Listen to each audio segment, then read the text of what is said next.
Okay, so welcome to Sankalp study success. Friends, మనం కొత్త topic start చేసుకుందాం, that is profit and loss. So far we have discussed percentages కదా. So ఈ పర్సంటేజెస్లో ఏవైతే మనం నేర్చుకున్నామో ఈ ప్రాఫిట్ అండ్ లాస్లో కూడా మళ్ళీ అదే టాపిక్స్ మళ్ళీ మనకి వస్తూ ఉంటాయి అన్నమాట. So let us see what are the basic terms to understand the profit and loss. So first thing ఏంటంటే cost price. Friends, cost price అంటే ఏంటంటే price at which the article is bought. అంటే మనం ఒక వస్తువుని కొన్నప్పుడు మనం ఎంతకి కొన్నామో మన కొన్న వెల ఏదైతే ఉందో దాన్ని కాస్ట్ ప్రైస్ అంటాం. సింపుల్గా దాన్ని సిపితో డినోట్ చేయొచ్చు friends. Okay, CP, right. Okay, selling price అంటే ఏంటంటే price at which the article is sold. అంటే మనకి అమ్మేవాడు ఎంతకి అమ్మాడో దాన్ని మనం సెల్లింగ్ ప్రైస్ అంటాం అనమాట. So price at which the article is sold. For example cost ప్రైస్కి సెల్లింగ్ ప్రైస్కి ఒక్క చిన్న తేడా ఏంటంటే, సపోజ్ ఫర్ ఎగ్జాంపుల్ ఫ్రెండ్స్, నేను కొన్నప్పుడు నేను ఎంతకి కొన్నానో అది కాస్ట్ ప్రైస్.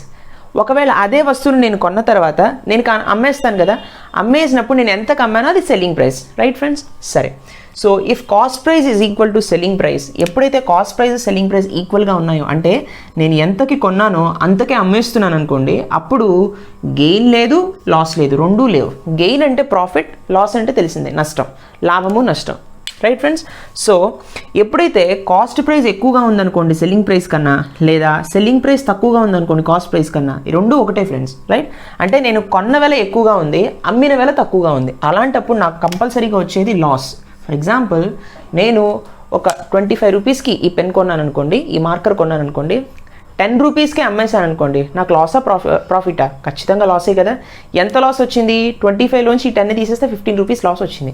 అదే చెప్తున్నాం అనమాట. సో లాస్ ఫార్ములా ఏంటి? Cost price minus selling price. Okay, తర్వాత if selling price is greater than cost price or cost price is less than selling price అయితే గెయిన్ వస్తుంది ఫ్రెండ్స్. అంటే నేను 25 రూపీస్ కొన్నదాన్ని 30 రూపీస్కి అమ్మాను అనుకోండి, నాకు 5 రూపీస్ లాభమే కదా. Yes or no? So in the same way, gain is nothing but selling price minus cost price, friends. So these are the basic formulas and basic terms. Now let us see few examples. Please note it. So let us see friends examples. So జనరల్గా మనం ఎలా abbreviate చేస్తామంటే cost ప్రైస్ని CP అంటాం, selling ప్రైస్ని SP అంటాం sir. అయితే see for example cost price CP, నేను ఒక వస్తువుని suppose for example have bought it for 500 rupees అనుకుందాం. నేను ఒక వస్తువుని 500 రూపీస్ కొన్నాను, ఎంతకి అమ్మాను అంటే 600 రూపీస్కి అమ్మాను అనుకోండి, నాకు అప్పుడు గెయిన్ వస్తుందా లాస్ వస్తుందా? ఖచ్చితంగా గెయిన్ వస్తుంది. And that gain is equal to 100 rupees. Yes or no, right or not? అయితే ఇక్కడ మనల్ని ఏమడుగుతాడంటే ఎంత పర్సంటేజ్ గెయిన్ వచ్చింది అని అడుగుతాడు ఫ్రెండ్స్. ఆ గెయిన్ని పర్సంటేజ్లో చెప్పండి అంటాడనమాట. అంటే గెయిన్ పర్సెంట్ అంటే ఎలా చెప్తాము అంటే, గెయిన్ పర్సెంట్ ఫార్ములా చూడండి, gain by cost price into 100. Okay friends, this is the formula, gain by cost price into 100. So మనకి గెయిన్ ఎంత వచ్చింది ఫ్రెండ్స్? 100 వచ్చింది కదా. So 100 divided by cost price ఎంత? 500 ఇంటూ 100 ఫ్రెండ్స్, రైట్. సో ఈ విధంగా మనం చూసుకుంటే, so gain by cost price is nothing but 500 into 100. So 2 zeros gets cancelled, 1/5 into 100 is nothing but 5/20s are 100. So 20% is the gain percentage, right? So gain formula ఏంటి friends? Selling price minus cost price, అవునా కదా? So అది ఇక్కడ ఇందులో substitute చేయండి. So selling price minus cost price divided by cost price into 100. Yes or no? So దీన్నే ఇంకొంచెం మనం మ్యానిపులేట్ చేస్తే, సో మనం ఏం రాసుకోవచ్చు friends? SP by CP minus cost price by cost price, that is nothing but 1 into 100 అని రాసుకోవచ్చు కదా, అవునా కదా? సో గెయిన్ పర్సంటేజ్ అంటే ఇది ఒక్క ఫార్ములానే కాదు ఫ్రెండ్స్, మనం ఈ విధంగా కూడా రాసుకోవచ్చు. అయితే ఒకటి గుర్తుపెట్టుకోండి, ఈ ఫార్మాట్ని మనం ఎప్పుడు రాస్తాము అంటే సెల్లింగ్ ప్రైస్ కానీ కాస్ట్ ప్రైస్ కానీ రూపీస్లో ఉన్నప్పుడు, అంటే వాటి యొక్క అమౌంట్ ఇచ్చినప్పుడు ఈ ఫార్ములా మనం వాడుకుంటాం జనరల్గా. అదే నెంబర్ ఆఫ్ ఐటమ్స్లో ఇచ్చాడు అనుకోండి, నెంబర్ ఆఫ్ రూపీస్ అనేది ఇవ్వకుండా నెంబర్ ఆఫ్ ఐటమ్స్ లాంటి వాటి మీద ఇస్తే కనుక SP by CP minus 1 into 100 అనే ఫార్ములాని యూస్ చేస్తాం. మీకు ప్రాబ్లమ్స్ చేస్తే అర్థమవుతుంది, రైట్.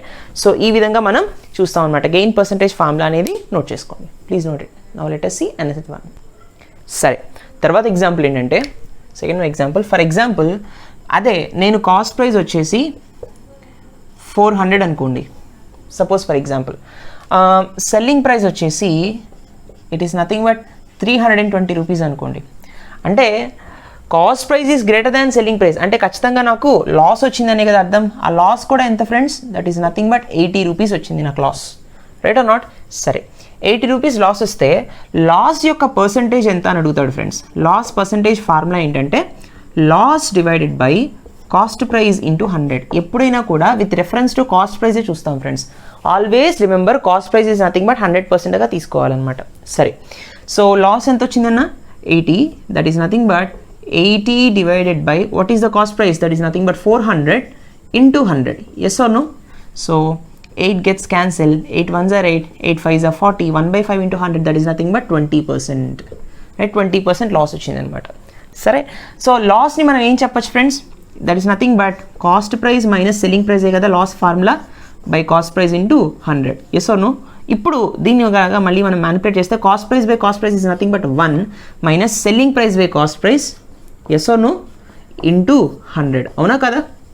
సో మళ్ళీ ఇందాక చెప్పిన విధంగానే నాట్ ఓన్లీ దిస్ ఫార్ములా మనం రూపీస్లో చెప్తున్నప్పుడు if it is in rupees అనమాట, రూపీస్లో ఉన్నప్పుడు మనం ఈ ఫార్ములా వాడతాం, cost price minus selling price by cost price into 100. అదే ఐటమ్స్ నెంబర్ ఆఫ్ ఐటమ్స్ టర్మ్లో ఉన్నప్పుడు number of items, number of articles ఏదైనప్పటికీ కూడా అంటే the cost price of 2 articles is equal to selling price of 3 articles, అలా number of articles ఇచ్చినప్పుడు ఈ formula వాడతాం అనమాట, right friends.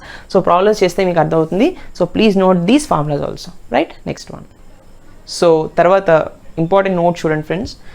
If the object is sold at a gain of X%, then selling price will be 100 + X% of cost price అంటున్నాడు. అంటే ఎప్పుడైనా గుర్తుపెట్టుకోండి, ఒక వస్తువుని మనం X% గెయిన్కి మనం అమ్ముతున్నాం అనుకోండి, అంటే ప్రాఫిట్కి మనం అమ్ముతున్నాం అనుకోండి, అప్పుడు ఖచ్చితంగా సెల్లింగ్ ప్రైస్ ఎంత వస్తుంది అంటే ఆ ప్రాఫిట్ పర్సంటేజ్ ఏదైతే ఉందో దాన్ని 100కి యాడ్ చేస్తే అంత % ఆఫ్ కాస్ట్ ప్రైస్ ఉంటుంది, రైట్. Always remember. ఎగ్జాంపుల్ చూడండి, సపోజ్ ఎప్పుడైనా గుర్తుపెట్టుకోండి ఫ్రెండ్స్, మనకి రెఫరెన్స్ వచ్చేసి కాస్ట్ ప్రైస్ మాత్రమే. ఈ కాస్ట్ ప్రైస్నే మనం యాక్చువల్ ప్రైస్ అని కూడా అంటాం. దీన్ని ఏమని పిలుస్తాం, యాక్చువల్ ప్రైస్ అని కూడా పిలుస్తాం అనమాట. Always this is the reference for us. అయితే చూడండి, కాస్ట్ ప్రైస్ అనేది 100% ఆఫ్ కాస్ట్ ప్రైస్, ఎప్పుడు అంతే కదా. గెయిన్ వచ్చేసి 30% ఆఫ్ కాస్ట్ ప్రైస్ అనుకోండి, ఓకే. అప్పుడు సెల్లింగ్ ప్రైస్ ఏమవుతుంది అంటే 100 + 30, అంటే సెల్లింగ్ ప్రైస్ ఎంత, మనం కొన్న వెల ప్లస్ వచ్చినటువంటి ప్రాఫిట్ రెండింటిని యాడ్ చేస్తే సెల్లింగ్ ప్రైస్ వస్తుంది అనమాట. అంటే 100 + 30 130% ఆఫ్ కాస్ట్ ప్రైస్ అనమాట. అంటే సెల్లింగ్ ప్రైస్ ఎంత friends, 100 + X%, 100 + 30% of cost price, ఇలా తీసుకోవాలి. తర్వాత if the object is sold at a loss of X%, then selling price ఏమవుతుందంటే, ఎప్పుడైనా గుర్తుపెట్టుకోండి, లాస్ వచ్చింది అంటే ఇక్కడ మైనస్ వస్తుంది ఫ్రెండ్స్, గెయిన్ వచ్చింది అంటే ఇక్కడ ప్లస్ వస్తుంది. సింపుల్. లాస్ వచ్చింది అంటే అక్కడ మనం మైనస్ చేస్తే సరిపోతుంది ఆ లాస్ పర్సంటేజ్ని. So 100 - X% of cost price అనమాట. సో కాస్ట్ ప్రైస్ వచ్చేసి always 100% of cost price. So loss equal to 25% అని అనుకోండి. 100 - 25 that is nothing but 75%. So selling price ఎంత అంటే 75% ఆఫ్ కాస్ట్ ప్రైస్ అని చెప్తాం అనమాట, right friends. So please note this. Now let us see few things. Okay friends, తర్వాత concept ఏంటంటే market price. So market price అంటే ఏంటంటే the printed price or the tagged price అంటారు, అంటే ఆఫ్ ఎన్ ఆర్టికల్. అంటే చూడండి ఫ్రెండ్స్, ఆ వస్తువు మీద ఎంత ప్రైస్ అయితే వేయబడి ఉందో, ప్రింట్ చేయబడి ఉందో, దాన్నే మార్కెట్ ప్రైస్ అంటారు ఫ్రెండ్స్. ఈ ఖచ్చితంగా మార్కెట్ ప్రైస్ అనేది ఎలా ఉంటుందంటే కాస్ట్ ప్రైస్ కన్నా ఎక్కువగా ఉంటుంది ఫ్రెండ్స్, రైట్. ఎందుకంటే ఏ వ్యాపారికైనా కూడా ప్రాఫిట్ రావాలనే కోరుకుంటాడు కదా, ₹1 లాభమన్నా రావాలని కోరుకుంటాడు. సపోజ్ ఫర్ ఎగ్జాంపుల్ వాడు 5 రూపీస్కి కొన్నాడు అనుకోండి ఒక వస్తువుని, దాని మీద ఒక 8 రూపీస్ వేసుకుంటాడు, ఓకే ఫ్రెండ్స్. దాని మీద 8 రూపీస్ వేసుకుని మనకి 8 రూపీస్ కదా 6 రూపీస్కి అమ్ముతున్నాను తీసుకోండి, 2 రూపీస్ డిస్కౌంట్ ఇస్తున్నాను అని అంటాడు అనమాట. నిజానికి వాడు లాభానికి అమ్ముకుంటున్నాడు, ₹1 లాభానికి అమ్ముకుంటున్నాడు, అవునా కదా. అంటే ఇక్కడ డిస్కౌంట్ అనే మాట కూడా వస్తుంది ఫ్రెండ్స్, చూడండి. సో ఇక్కడ మార్కెట్ ప్రైస్కి ఇంకో పేరు ఏంటంటే ఫ్రెండ్స్ లిస్ట్ ప్రైస్ అని కూడా పిలుస్తారు. అంటే ఎందుకనంటే కొన్నిసార్లు కొన్ని క్వశ్చన్స్లో మనకి ప్రింటెడ్ ప్రైస్ అంటాడు, ట్యాగ్డ్ ప్రైస్ అంటాడు, లిస్ట్ ప్రైస్ అంటాడు. ఈ మూడు ఒకటేనన్నా, రైట్, ఓకేనా. సో మార్కెట్ ప్రైస్ ఎప్పుడు కూడా కాస్ట్ ప్రైస్ కన్నా ఎక్కువగానే ఉంటుంది. తర్వాత డిస్కౌంట్ అంటే ఏంటంటే it is a deduction from the usual cost of something. ఎందుకని డిస్కౌంట్ ఇస్తాడు అంటే త్వరగా సేల్ అయిపోవడానికి, ఫాస్ట్గా సేల్ అయిపోవడానికి, రైట్. సరే, ఎప్పుడు కూడా డిస్కౌంట్ అనేది మార్కెట్ ప్రైస్ మీదే క్యాలిక్యులేట్ చేస్తారనమాట. అంటే it is always given on market price. Market price మీదే డిస్కౌంట్ అనేది ఉంటుందన్నమాట. సో మార్కెట్ ప్రైస్లోంచి డిస్కౌంట్ని తీసేస్తే మనకు వచ్చేది selling price friends, right or not. అంటే చూడండి, మార్కెట్ ప్రైస్ ఏమో ఇందాక నేను చెప్పిన ఎగ్జాంపుల్ బట్టి 8 రూపీస్, డిస్కౌంట్ ఏమో 2 rupees, 8 - 2 that is nothing but 6 రూపీస్కే కదా అమ్మాడు. Yes or no? సరే, డిస్కౌంట్ అంటే ఏంటంటే market price minus selling price. So దీని నుంచే వచ్చింది, డిస్కౌంట్ రేట్ వెళ్ళింది, సెల్లింగ్ ప్రైస్ ఇటు వచ్చింది, market price minus selling price, right. So ఇప్పుడు డిస్కౌంట్ పర్సంటేజ్ కావాలనుకోండి, డిస్కౌంట్ ఎప్పుడు కూడా మనం మార్కెట్ ప్రైస్ మీద చేస్తాం కాబట్టి discount by market price into 100. ఓకేనా ఫ్రెండ్స్, ఇది discount percentage, right. Very important formula. Already మనం ఇక్కడ క్యాలిక్యులేట్ చేసాం. డిస్కౌంట్ అంటే ఏంటి? That is nothing but market price minus selling price. So discount percent equal to market price minus selling price divided by market price into 100. Market price by market price is nothing but 1 minus selling price by market price into 100. Simple calculation, right. So ఇక్కడ వరకు important formulas. ఇంకొక important formula ఏంటంటే selling price is equal to market price into 100 minus discount percentage by 100. ఈ formula కూడా కొన్ని ప్రాబ్లమ్స్లో మనకి help అవుతుంది, right friends. Please note all these things and now let us see formulas, problems.